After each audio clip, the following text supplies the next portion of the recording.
Bismillah, alhamdulillah, wassalatu wassalamu ala rasulullah. Assalamu alaikum, brothers, sisters, friends. Thank you for joining us for Muslim Network TV.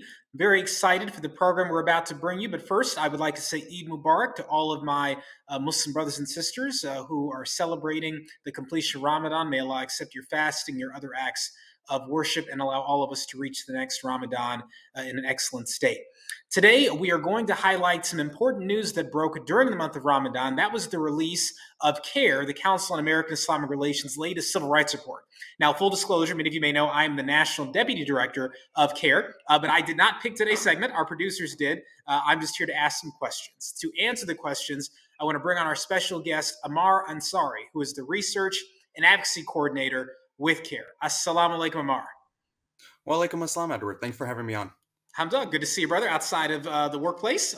So thank you for joining us to discuss the report. So first, give us the highlight of the report. We'll get into the specific issue of what it showed about schools, but just give us in general, tell us about the civil rights report, what it is meant to entail, how it's put together, what the title of it was this year. Just give us some background on the report for those who don't know.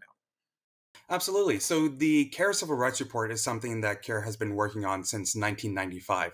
And between those years, from 1995 to today, every year we're recording the total number of complaints that CAIR would receive, both in its national branch as well as its chapters. And since then, we always have seen a steady increase in the total number of complaints that CAIR would receive. Until last year, for the first time, we are seeing a recorded decline, specifically a 23% decline in the total number of complaints we would receive. With the data that we compiled, we found that we have received 5,156 cases. And this is quite encouraging, but we can't call this a trend yet. Inshallah, as we hope that future years we can see more declines, that is when we can call it a trend. Okay, so then in total, 23% drop overall. Ammar, were there any increases in any of the categories that CAIR tracks? And if so, what categories? Absolutely. One of the increases in the categories that we have seen is education discrimination. So what is important to note is that in our new civil rights report, we have decided to make new categories. One of those categories being bullying, and the second one being education discrimination. The previous civil rights report was always compiled to include those two new categories that we have now. When we look at the numbers, we do see a 63% increase. In bullying, we see 188 cases in terms of bullying. And for education discrimination, that could be things such as Islamophobic content being shown in the classrooms, we see 171. Now, in total, we see that there's 289 cases. And when we look at the data from 2021 to 2022, that constitutes the 63% increase. Interesting. What were some of the examples of school complaints that you received? Absolutely, yeah. One of the complaints that we receive, and we highlight this in the special section of the report, is an incident in Massachusetts. So, for example, there was a prominent charter school that cited a dress code violation for a Muslim student who was wearing a hijab. Now, the thing that is so concerning about this is that when you look at the note, which we talk about in our civil rights report, they wrote it out as jihad. So CAIR Massachusetts was able to advocate for the student, and the student was able to go back and wear the hijab. But it didn't stop there. It asked the charter school to change its dress code policy to accommodate those needs, as well as we saw wonderful progress in the Massachusetts state legislature, in which they put into their anti-discrimination laws to include hairstyles. So this is wonderful progress that we've seen in the cases of education discrimination in our new civil rights report. What about the issue of school bullying, Ammar? What sort of complaints about that, and is that a major portion of the complaints that are coming in? Absolutely. As I said, with the 118 number, bullying constitutes a lot of what we see in an educational context. And it's really unfortunate when you hear stories coming from all over California of students being bullied for how they're perceived of being Muslim, of asking for religious accommodations. And as we see a return to in-person instruction after being online due to the COVID-19 pandemic, we are seeing those numbers once again to rise.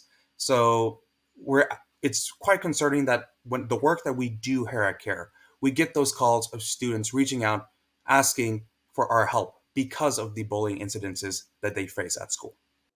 And Ammar, is it true? Another one of the issues that's come up is religious accommodation. So getting time off to go to attend Eid prayer, time off for a few brief minutes to pray, even the right to opt out of reading or discussing, curriculum content that's related to issues of sexuality that many Muslims might find objectionable.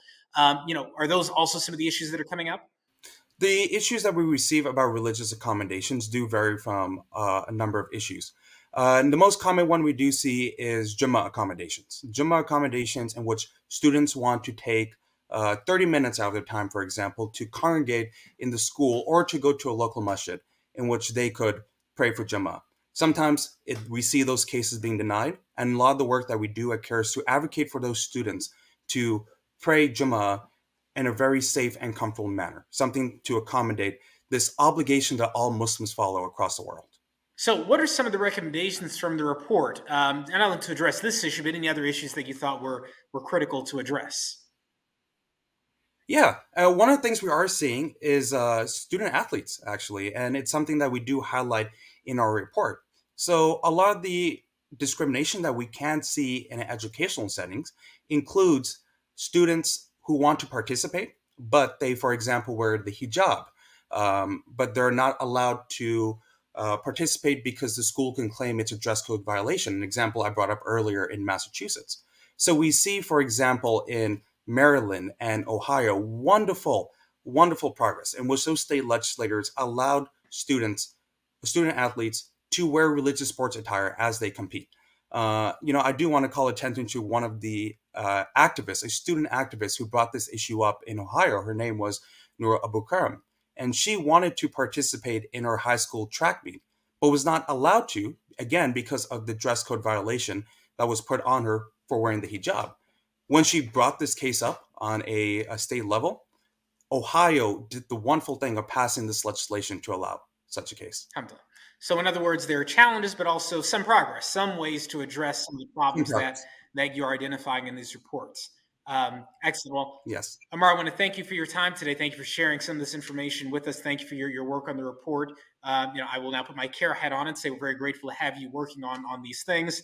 And I want to thank you on behalf of Muslim Network TV for being with us today. And we look forward to having you on in the future to discuss more about the other content in this report related to other issues that you all are studying. In the meantime, thank you so much, Ammar. Thank you for having me on, Edward. Thank you. And thank you all for watching. We'll see you next time, inshallah.